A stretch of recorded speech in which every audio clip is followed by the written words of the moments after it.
ప్రేమైన దేవుని బిడ్డలారా, గర్వపడొద్దండి, హెచ్చించుకోవద్దండి. గర్వపన్న లూసిఫరు పైనుంచి తోసేయబడ్డాడు.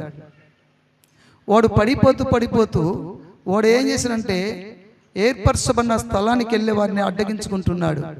మీరు పరలోకానికి పోయేదానికి వీలు లేదు, నాతో పాటు నరకానికి రావాలా, నా వల్లనే మిమ్మల్ని మీరు హెచ్చించుకోండి, నాతో పాటు నరకంలో ఉంటారు మీరు అని వాడు ఏం చేస్తున్నాడంటే దేవుని పిల్లలైన వారిని ముందుకు సాగకుండా వాడు అడ్డగించేవాడుగా ఉన్నాడు.